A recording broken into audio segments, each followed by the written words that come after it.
నల్గొండ నియోజకవర్గ కాంగ్రెస్ పార్టీ అభ్యర్థిగా బరిలో నిలిచినటువంటి కుందూరు రఘువీర్ రెడ్డి ఈ రోజు నుంచి ఎన్నికల ప్రచారానికి శ్రీకారం జరిగింది. నాగార్జున సాగర్ నియోజకవర్గంలోని గుర్రంపోడ్లో కార్యకర్తల సమావేశాన్ని నిర్వహించారు.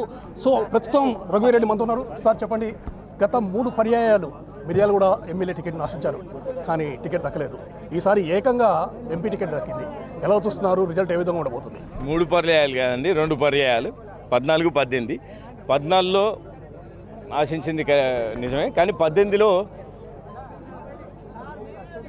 14, 18 2 పర్యాయాలు కోరుకున్నాము. ఈసారి పార్టీ నన్ను వివిధ పరిస్థితుల దృష్ట్యా, వివిధ పరిణామాల దృష్ట్యా, అప్పుడు పార్టీకి తీసుకున్నటువంటి కొన్ని డెసిషన్స్ వల్ల ఫ్యామిలీకి ఒకటే టికెట్, ఇలాంటి డెసిషన్స్ తీసుకోవడం వల్ల అప్పుడు నన్ను తర్వాత ప్రస్తుతానికి పార్టీ కోసం కష్టపడు, తర్వాత అవకాశం చూద్దామన్నారు. కాబట్టి ఇన్నాళ్ళు పార్టీ కోసమే కష్టపడుతూ పార్టీ అడుగుజాడల్లో నడిచిన వాటన్నిటి ఫలితమే ఇప్పుడు నాకు ఈ పార్లమెంట్ ఎన్నికలలో నాకు ఈ పోటీ చేసే అవకాశం కల్పించారు. అదేవిధంగా నల్గొండకు సంబంధించేసి ముఖ్యంగా ఈ యొక్క టికెట్ కోసం అని చెప్పేసి పటేల్ రమేష్ రెడ్డి కూడా తీవ్రంగా ప్రయత్నించడం జరిగింది, కానీ టికెట్ మాత్రం మీకు దక్కింది. సో పటేల్ రమేష్ రెడ్డి నుంచి ఎలాంటి సహకారం వస్తుందని మీరు భావిస్తారు? తప్పకుండా అండి, ఆయన వారు నాకు కూడా మంచి మిత్రులే, అట్లేం లేదు. అవకాశం ఉంది. ఒక పార్టీలో ఉన్నప్పుడు పార్టీలో ఉన్న వాళ్ళందరూ అవకాశం ఒక్కరే ఆశిస్తారని లేదు కదా, వారు కూడా కోరుకున్నారు. కానీ వారికి తగ్గట్టు వారికి ఎలా అయితే రాష్ట్రం 2 సార్లు నేను కోరుకుంటే ఇది కాలేదు, ఇప్పుడు నాకు ఎలా అవకాశం ఇచ్చారో పార్టీ వారికి కూడా తప్పకుండా మంచి అవకాశం వారికి కూడా వేచి చూస్తుంది. తప్పకుండా వారిని ఒక బాధ్యత కోసం పార్టీ వేచి చూస్తుంది. ఇంకో బాధ్యత కోసం వారిని ఎంచుకోబట్టే ఈ బాధ్యత నాకు ఇవ్వటం జరిగింది. వారిని కూడా ఒక బాధ్యత ఇస్తున్నారు. వారు కూడా తప్పకుండా పార్టీ వారి సేవలు కూడా ఉపయోగించాం. వారు కూడా గత 10-20 సంవత్సరాల నుంచి వారు కూడా రాజకీయాల్లో ఉన్న వాళ్ళే. వారి సేవల్ని కూడా వారికి ఉన్నటువంటి ఎక్స్పర్టైజ్ కూడా పార్టీ డెఫినెట్గా ఉపయోగించుకోవటం జరుగుతుంది. గత అసెంబ్లీ ఎన్నికల్లో నల్గొండ పార్లమెంటు స్థానంలో ఉన్నటువంటి మొత్తం కూడా దాదాపు 7 స్థానాలు కూడా కాంగ్రెస్ పార్టీ నిలబెట్టుకోవడం జరిగింది. సో ఈ సమయంలో అంటే ప్రతి దగ్గర కూడా దాదాపు 50,000 ఓట్ల మీద పైన. సో ఇప్పుడు జరిగేటటువంటి పార్లమెంట్ ఎన్నికల్లో ఎంత మెజార్టీ వస్తుందని చెప్పి ఎక్స్పెక్ట్ చేయొచ్చు? అందరు కూడా అదే క్వశ్చన్ అడుగుతున్నారు.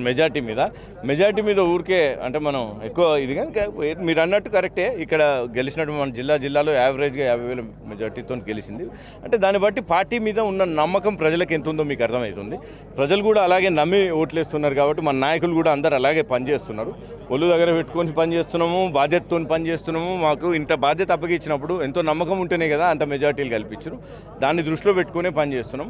ఈ 100 రోజుల పరిపాలన కూడా చూసిండ్రు, ప్రజలు ఎంతో సంతృప్తితో ఉన్నారు. కాబట్టి ఊర్లుగా మాకు మిగిలిన దగ్గర కూడా అందరూ పైగా ఈ కాంగ్రెస్ పార్టీలో కూడా జాయిన్ అయ్యేదానికి కూడా అందరూ ఎంతో ఉత్సాహం చూపుతున్నారు. తప్పకుండా కాంగ్రెస్ పార్టీని మరింత మెజార్టీతో గెలిపించి, ఎందుకంటే ఈ పరిపాలన మీద మరింత బాధ్యత ప్రజలు పెంచుతారని తప్పకుండా ఆశిస్తున్నా, తప్పకుండా పెంచుతారు కూడా. అదేవిధంగా మీకు గతంలో అంటే మీ చిన్నతనం నుండి కూడా మీ తండ్రి గారి సమయంలో కూడా మొత్తం నియోజకవర్గాన్ని కానీ అదేవిధంగా నల్గొండ జిల్లాకు సంబంధించినటువంటి పరిస్థితులు మొత్తం తెలుసు. ప్రజెంట్గా నల్గొండ పార్లమెంటు స్థానానికి ఉన్నటువంటి 7 నియోజకవర్గ పరిధిలో ఎలాంటి సమస్యలు ప్రధానంగా ఉన్నాయని చెప్పి గుర్తిస్తున్నారు? వాటి పరిష్కారం కోసం మీరు ఎన్నికైతే ఏ విధంగా చేయబోతున్నారు? ముఖ్యంగా అంటే ముందు కాంగ్రెస్ పార్టీ ఉన్నప్పుడే వీళ్ళు వచ్చేసి ఫ్లోరింగ్ సమస్య ఏం తెరిచినాం ఇవన్నీ అని చెప్తున్నారు. కానీ జానారెడ్డి గారు ఉన్నప్పుడే, జానారెడ్డి గారు RWS మంత్రి ఉన్నప్పుడే మన ఈ జిల్లా పరిధిలో ఉన్నటువంటి ఎన్నో మొత్తంగా RWS స్కీమ్ కింద మెయిన్గా డ్రింకింగ్ వాటర్ సమస్య మనకు ఎక్కువగా ఉండే, సాగునీరు సమస్య మనకు ఎందుకంటే డ్రై ప్రాంతం కాబట్టి. కానీ సాగర్ వచ్చిన తర్వాత దాని తర్వాత ఎస్ఎల్బీసీ ప్రాజెక్ట్ ప్రారంభించింది. 70% అయిన ప్రాజెక్ట్ని కేవలం 400 కోట్లు పెడితే అయిపోయే ప్రాజెక్ట్ని ఇన్ని లక్షల కోట్లు అప్పులు చేసింది. కానీ కమిషన్ రావని ఎస్ఎల్బీసీని పూర్తి చేయలేదు, నక్కలగండిని పూర్తి చేయలేదు, HLC పూర్తి చేయలేదు. ఇవన్నీ కాంగ్రెస్ పార్టీ ప్రభుత్వం మొదలుపెట్టింది. ఫస్ట్ కాంగ్రెస్ పార్టీ మీద ఉన్న బాధ్యత కూడా, నా మీద ఉండే బాధ్యత కూడా, ఫస్ట్ పెండింగ్లో ఉన్న ప్రాజెక్టులన్నీ కంప్లీట్ చేయాల్సిన బాధ్యత మా మీద ఉంది. అందరి మీద, రేపు ఎన్నిక కాబోయే నా మీద కానీ, ఆల్రెడీ ఎన్నికైపోయిన ప్రభుత్వం మీద కానీ, లోకల్ ఎమ్మెల్యేల మీద కానీ పెండింగ్లో ఉన్న ప్రాజెక్టులన్నింటినీ ఫస్ట్ కంప్లీట్ చేసే బాధ్యత ఉంది. ఆ తర్వాత ఇండస్ట్రియల్గా నల్గొండకు, అది మా అందరికీ ఛాలెంజ్, కొత్తగా ఏర్పాటు చేసే ఇండస్ట్రీస్ని ఏమైనా తీసుకురావాలి. ఎందుకంటే యువత ముఖ్యంగా సరే సాగునీరు ఇవన్నీ తీసుకొస్తే వ్యవసాయం ఇదంతా అయిపోద్ది. ఏ వ్యవసాయం వాళ్ళ పిల్లలు ఉన్నారు, చదువుకున్న వాళ్ళు ఉన్నారు. అప్పట్లో కాంగ్రెస్ పార్టీ తెచ్చినటువంటి ఫీజు రియంబర్స్మెంట్ పథకం ద్వారానే ప్రతి ఇంట్లో ఈరోజు గ్రాడ్యుయేట్ ఉన్నాడు. కాబట్టి కనీసం మేము ప్రతి ఇంటికి ఉద్యోగం, కనీసం అర్హులైన అందరికీ, ఇంటికి అనే దానికంటే అర్హులైన అందరికీ ఏదో ఒక ఉపాధి అవకాశం కల్పించే దానికోసం కృషి చేయాలి. అదే మాకు ముఖ్యమైన ఛాలెంజ్ అని భావిస్తున్నాను. అదేవిధంగా ఇప్పుడు ప్రజలకు బర్నింగ్ ఇష్యూ అవుతుందండి, నిన్న కవితను అరెస్ట్ చేయడం. పార్లమెంట్ ఎన్నికలకు సంబంధించేసి రేపు ఈ రోజు నోటిఫికేషన్ వస్తున్న సందర్భంలో కవిత అరెస్టును మీరు ఏ విధంగా చూస్తున్నారు? ఇప్పుడు కవితని అరెస్ట్ చేయడం అనేది లిక్కర్ స్కామ్ గురించి మీకు అన్నీ తెలిసిన విషయమే. ఆ దిశలో నిజంగా ఏంది నిగ్గు తేల్చాలి, అసలు వాస్తవాలు ఏంటి కాదనేది తేల్చాలి. వాళ్ళు కొన్ని బీజేపీ కూడా చేసే డ్రామాలన్నీ ఎట్లుంటాయంటే అవునో కాదో చెప్పదు. నిజంగానే అరెస్ట్ చేసే వరకు వచ్చిందంటే అన్నీ ఉంటాయి కదా, అన్నీ తీసి బయట పెట్టి అడ్జస్ట్ చేయాలి.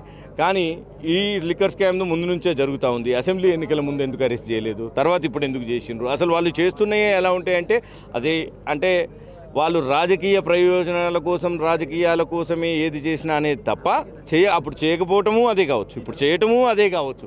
బీజేపీ చేస్తున్న ఏది అంటే ఏవి ట్రాన్స్పరెంట్గా లేవు. కాబట్టి వాళ్ళు చేస్తున్నది ఏందో ప్రజలకు కనీసం తెలియజెప్తే బాగుంటుంది అనేది నా అభిప్రాయం. అదేవిధంగా కాంగ్రెస్ పార్టీ కొలువు తీరిన తర్వాత 6 గ్యారంటీ స్కీమ్స్ సంబంధించి అమలు చేయడం కూడా జరిగింది. 100 రోజుల్లోపే ప్రజల్లోకి వెళ్ళిపోయాయి. పథకాలు ఎంతవరకు ప్రజలకు చేరాయని చెప్పి తప్పకుండా అండి. మేము ప్రతిపక్షంలో ఉన్నప్పుడు ప్రజలు చూసేది ఏంటంటే వీళ్ళు మన కోసం పోరాడగలరా, ఆ శక్తి ఉందా, వీళ్ళు మన కోసం నిలబడతారా అనే అంతే ఉన్నటువంటి ఆ రోజు మన ప్రతిపక్షంలో ఉన్నప్పుడు పాలకపక్షంలో ఉన్న పార్టీ మనకు మంచి చేస్తుందా లేదా, ఒకవేళ చేస్తే వాళ్ళ మీద వీరు పోరాడగలరా, ఇవన్నీ చూసి ఓట్లేస్తారు. అవన్నీ చూసే మా అందరికీ మన జిల్లాలో భారీ మెజార్టీతో 50,000 పైచలకు యావరేజ్ మెజార్టీతో ప్రజలు గెలిపించారంటే పాలకపక్షం ముందున్నటువంటి టీఆర్ఎస్ పరిపాలన నచ్చకనే మా మీద నమ్మకం ఉంది కాబట్టి వేసి గెలిపించారు. అట్లనే ప్రజలకు నా మీద కూడా నమ్మకం ఉందని, ఎందుకంటే 10-15 సంవత్సరాల నుంచి నేను ఉన్నా కాంగ్రెస్ పార్టీ నుంచి నేను అభ్యర్థిని కాబట్టి కాంగ్రెస్ పార్టీ మీద నమ్మకం ఉంది. 100 రోజుల నుంచి చేస్తున్నటువంటి పరిపాలన చూస్తున్నారు. అన్నిటికంటే ముఖ్యంగా ఉన్నవాళ్ళు ఎవరైనా పాలన కూడా మంచిగానే అందిస్తారు. దాంతోపాటు మాకు ముందు టీఆర్ఎస్తో అంతా విసిగిపోవడానికి 50,000 మెజార్టీలు గెలవడానికి కారణం ఏంటంటే వాళ్ళ అహంకారం, వాళ్ళు దోచుకున్నటువంటి దోపిడీ ఇవన్నీ ఇప్పుడు లేవు. కాబట్టి కొన్నిసార్లు ఏంటంటే మేము కొన్ని పనులు ఒకవేళ చేయలేకపోయినా ప్రజలు అర్థం చేసుకోగలరు. 100 రోజులు అయింది, అతను ఖజానా ఖాళీ చేసిపోయిన విషయం తెలుసు, అప్పులు చేసిన విషయం తెలుసు. ప్రజలకు అందరికీ ముందు లెక్క కాదు, ఉట్టిగానే మాటలు చెప్పేస్తే కాదు. చేయలేదంటే దాంట్లో డబ్బులు ఉన్నాయంటే చేసేదానికి ఏముంది. వీళ్ళు మరీ ఇది చేసింది కాబట్టి ఒక క్రమశిక్షణ, ఆర్థిక క్రమశిక్షణ రాష్ట్రంలో తీసుకొచ్చి అన్నీ ఇంప్లిమెంట్ చేయడానికి ముఖ్యమంత్రి గారు ఇప్పుడు ఉన్నటువంటి కాంగ్రెస్ ప్రభుత్వం ఎంతో రేవంత్ రెడ్డి గారి సారథ్యంలో పనిచేస్తుంది. అదంతా ప్రజలు చూస్తూనే ఉన్నారు. నాన్న ఇంత ఇదిలో ఉన్నా కానీ 5 స్కీమ్లు ఆల్రెడీ అనౌన్స్ చేసేసినాం, ఇంకొకటి కూడా చేస్తాం. మాకు ఉన్నటువంటి దీంతో కేంద్రం నుంచి కూడా నిధులు తేవడానికి చూస్తున్నాం.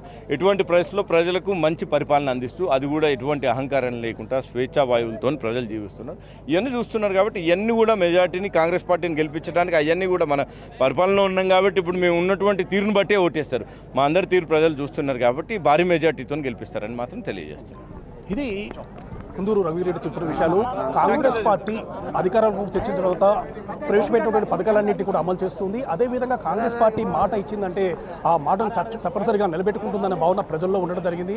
నియోజకవర్గం సంబంధించి అంటే నల్గొండ పార్లమెంటు స్థానానికి సంబంధించేసి కూడా కాంగ్రెస్ పార్టీ పట్ల మాత్రం ప్రజలు ఎక్కువగా ఆసక్తి చూపుతున్నారు. ముఖ్యంగా కాంగ్రెస్ పార్టీ చేసినటువంటి అభివృద్ధి పనులు అయితేంది, అదేవిధంగా గత సమయంలో తన తండ్రి జానారెడ్డి చేసినటువంటి అభివృద్ధి పనులు అయితేంది తన విజయానికి పూర్తి స్థాయిలో బాసటగా నిలుస్తాయి. అదేవిధంగా ప్రజెంట్గా ఉన్నటువంటి సిచ్యువేషన్ ప్రకారం చూస్తే కాంగ్రెస్ పార్టీ ప్రవేశపెట్టినటువంటి ఈ యొక్క 6 గ్యారంటీ పథకాల వల్ల తన మెజార్టీ అనేది చాలా రెట్టింపుగా ఉండబోతుంది, చాలా ఘన విజయం సాధించబోతానని చెప్పేసి కూడా రఘువీరెడ్డి చెప్తున్న పరిస్థితి ఉంది. గురంపూడి నుండి కెమెరా రైతు పుల్లారావు, బిగ్ టీవీ.